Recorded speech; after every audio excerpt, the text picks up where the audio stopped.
তোমরা এক পদ করবে, আমি এক পদ করবো। গীত সঙ্গীত 146।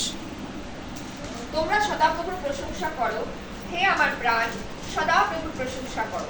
আমি প্রশংসা করিব, আমি যতকাল বাঁচিয়া থাকি আমার ঈশ্বরের প্রশংসা গান করিব। তোমরা নির্ভর করিও না রাজন্যগণে বা মনুষ্য সন্তানে, যার নিকটে ত্রাণ নাই।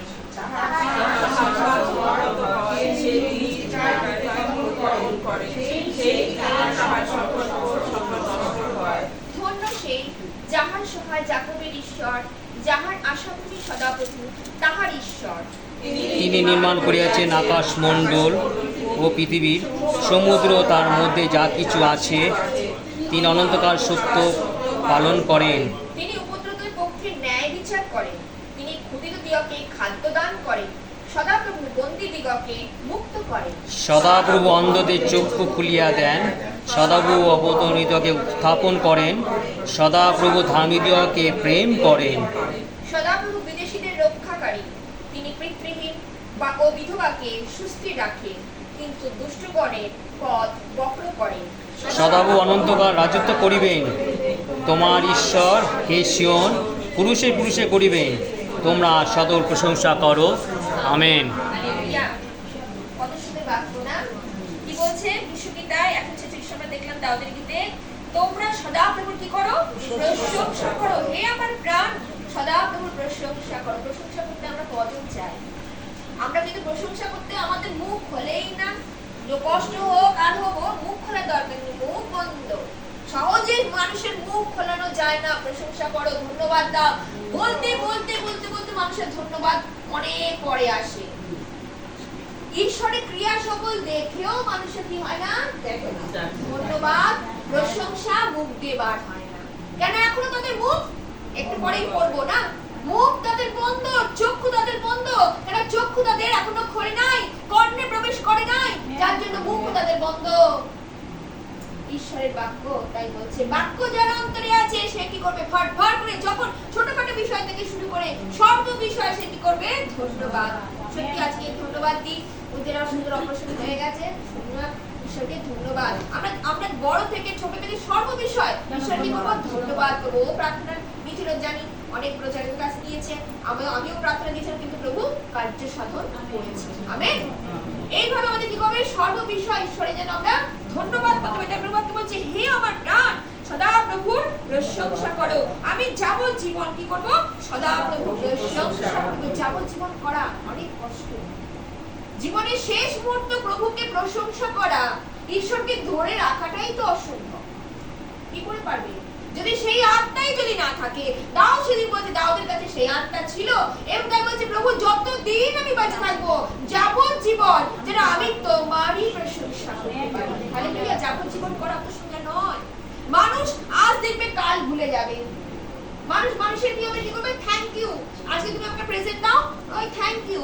ওই পর্যন্ত তুমি আমাকে দিয়েছো, ওই পর্যন্ত থ্যাংক ইউ। সর্ব অবস্থায় ধন্যবাদ করা এটা মানুষের পক্ষে সম্ভব নয়, কিন্তু প্রভুর বাক্য বলছে আমার পক্ষে সকলই সম্ভব। যদি আমার বাক্য তোমার মধ্যে থাকে তাহলে সকলই সম্ভব। আমেন। Praise the lord. তাই বলছে আমি যত কাল বাঁচিয়া থাকি আমার ঈশ্বরের কি করব? প্রশংসা গান করব। প্রশংসা গান যখন প্রশংসা করি কি বার হয়? আমাদের মুখ থেকে গান, প্রভুর গান বার হয়ে যায়। প্রভু তোমাকে কি করে ধন্যবাদ দেব? গান। তখন সবাই বলি কি করি? আমরা প্রভুকে দান করি। হালেলুয়া। তারপর কাকে বলছে? দেখো তোমরা নির্ভর করিও না, বলেছে অন্য কারোর উপর নির্ভর করতে বলেছে। দেখো কি বলছে, তোমরা নির্ভর করিও না রাজন্যগণে বা মনুষ্য সন্তানে, যার নিকটে ত্রাণ নাই। আমেন। রাজন্যগণের কথা বলেছে, রাজা রাজাদার মন্ত্রী মহোদয়, কার কাছে কি ত্রাণ আছে?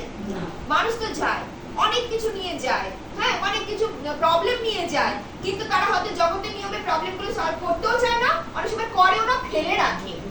কিন্তু আমার প্রভু মহান, যখনই তার কাছে যাবে প্রবলেম সলভ। আজ নয় কাল ওইগুলো পেন্ডিং পড়ে রয়েছে রাজের জগতের লোকের কাছে, কিন্তু ঈশ্বরের পক্ষে সকলেই সম্ভব যখন ঈশ্বরের সঙ্গে তোমরা লাগোয়া হয়ে চলবে।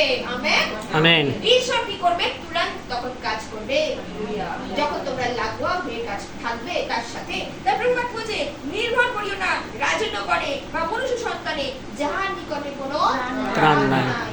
পরিত্রাণ সদা প্রভুর কাছে, ত্রাণ মুক্তি সদা প্রভুর কাছে। হালেলুয়া। তারপরে বাক্য বলছে তাহার শ্বাস নির্গত হয়, তাই বলছে রাজত্ব করে তাদের শ্বাস নির্গত হবে, তাদেরও মানুষও মাত্র মানুষের কাছে যাবে, মানুষেরও কি হবে? শ্বাস নির্গত হবে। সে মৃত্তিকায় কি করবে? আমাদের এই দেহ পরিচর্যা করি, এই দেহ কিন্তু মাটির দেহ, ঈশ্বর কিন্তু এই মাটি দিয়ে তৈরি করেছে। এই দেহকে এত পরিচর্যা, এত সৌন্দর্য, এত কিছু, এই দেহ চলে যাবে কোথায়?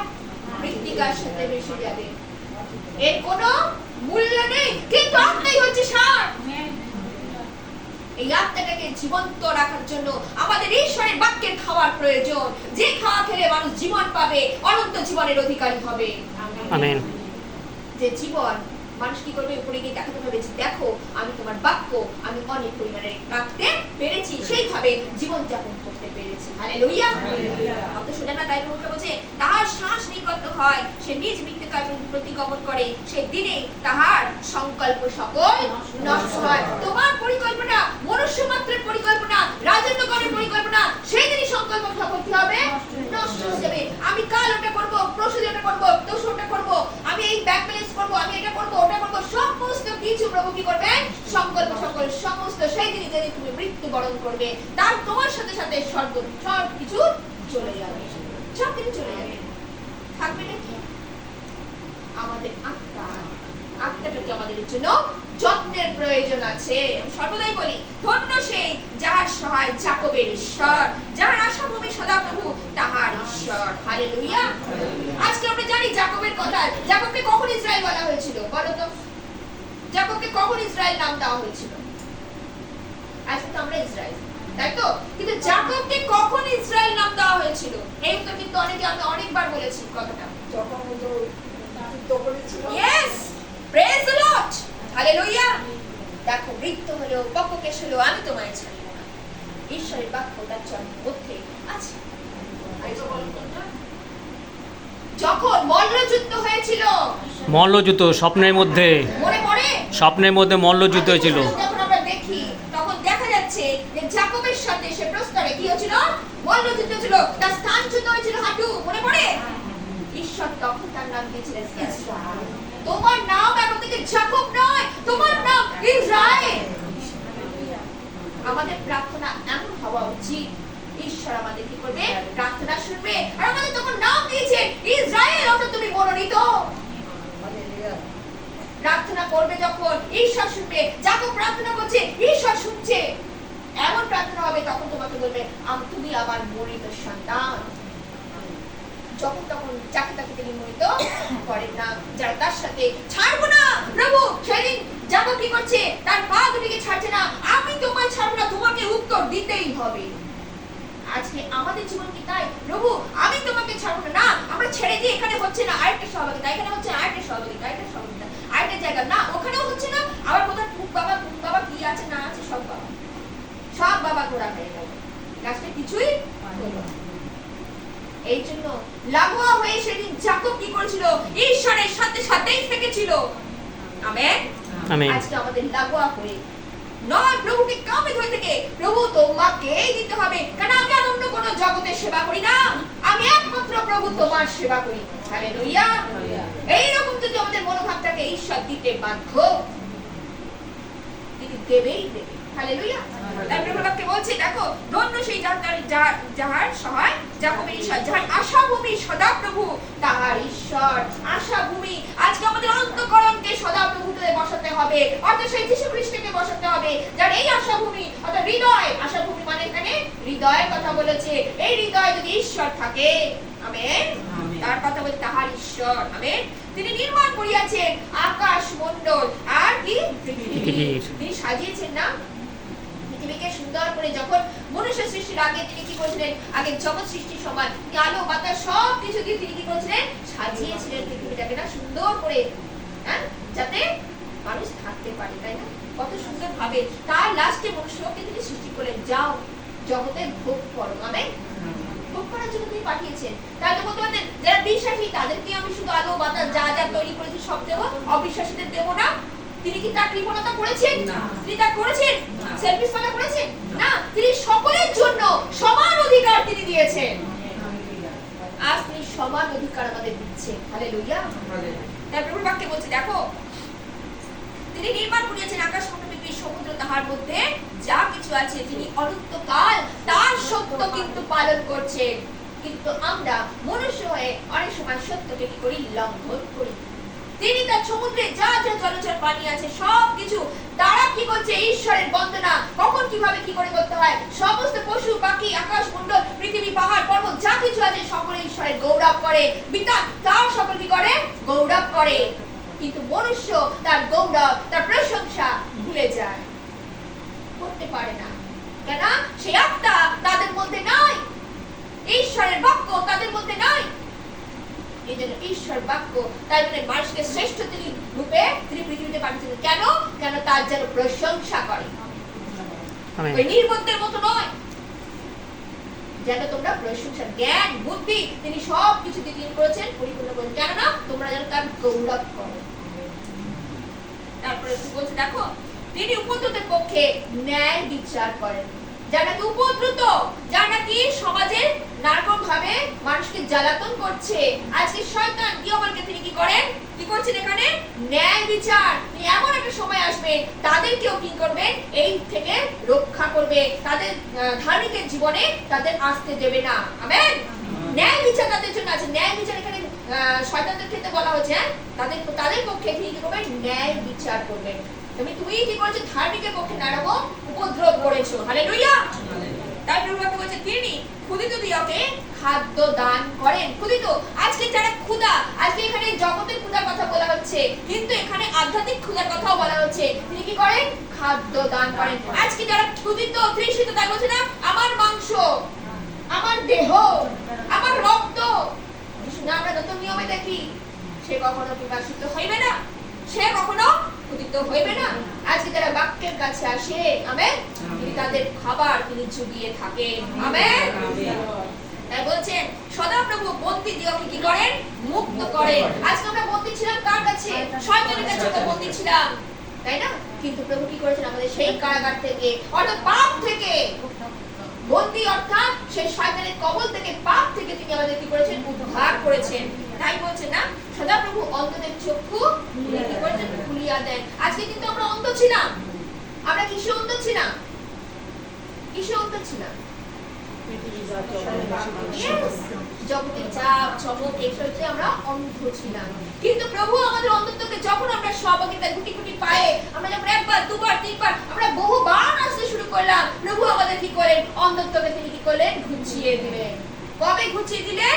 যখন আমরা সেই পরিত্রাণের বাণী আমরা শুনলাম। আমেন।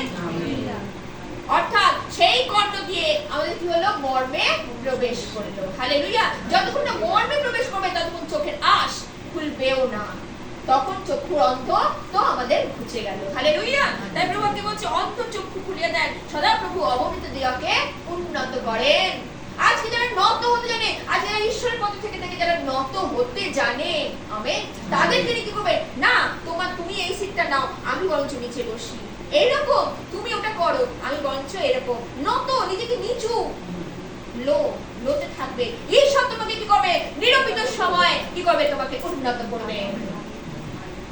একবার আমার মনে আছে একটা নবাহতে আমি গিয়েছিলাম চার্চে, এত ভিড়, সব চেয়ার বুকিং, মানে সব চেয়ার হয়ে গেছে, একটা চেয়ারও ফাঁকা নেই, আর কোনো জায়গাটা চেয়ারও দেখতে পাচ্ছি না। আমি কি করলাম যে নিচে, আমি আর অন্তর দিচ্ছিলাম না, আমার একজন নিচে, তো যাই হোক গিয়ে নিচে বসলাম। এবার বসার পরে আমি খালি প্রার্থনা করছি, হাঁটুতে আগে একটু পার্শ্বিকাটা করে নিই, তারপর তো বসি। ওই পার্শ্বিকাটা করে নেওয়ার পর তারপর যখন বসলাম, যে ইলেকট্রিকের যে লোকটা আছে না, যে কাজ করে, সে কোথা থেকে জানি না কিভাবে ঈশ্বর বলে না দুধ পাঠিয়ে দেন, তাদের মধ্য দিয়ে কার্য করে, তার দয়ার হস্ত তিনি বাড়ি দেন। সেই লোকটা কি করলো? এনে চেয়ারটা বসান দিয়ে দিল। এইভাবে আমাদেরকে নত হতে হবে। সবাই উঁচুতে বসুক, আমি নিচুতে বসি, কিন্তু নিরূপিত সময় দেখে দেবেন তিনি উঁচুতে বসাবেন। নিরূপিত সময় অপেক্ষা। প্রভু প্রভু সকলেই জানেন। আমেন। আমার পায়ে ব্যথা, তবু আমি কষ্ট না, আমি এসেছি নবাতে, না প্রভু আমার সে আশীর্বাদ নিতেই হবে। আশীর্বাদ, ঈশ্বরের কাছে আশীর্বাদ হচ্ছে মেয়ে। যে বলে না 10 দিন করুক, 5 দিন করুক, কিন্তু একদিনই তার জন্য যথেষ্ট।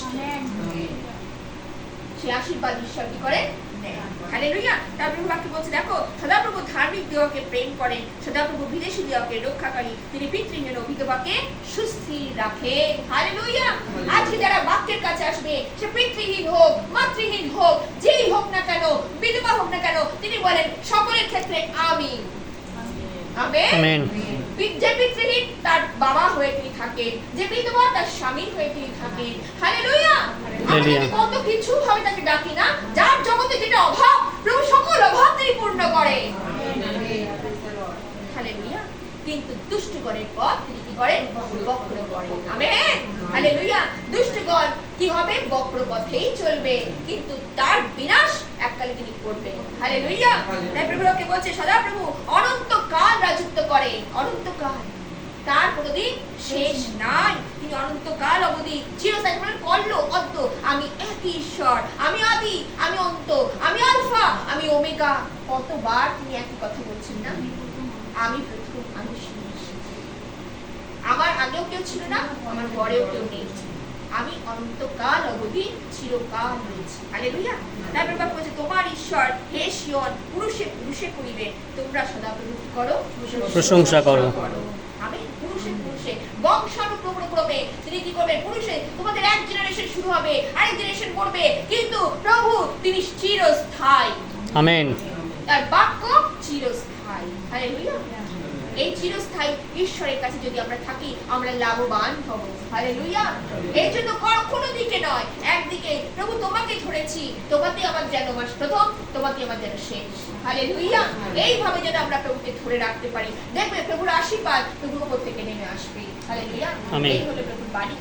আমেন।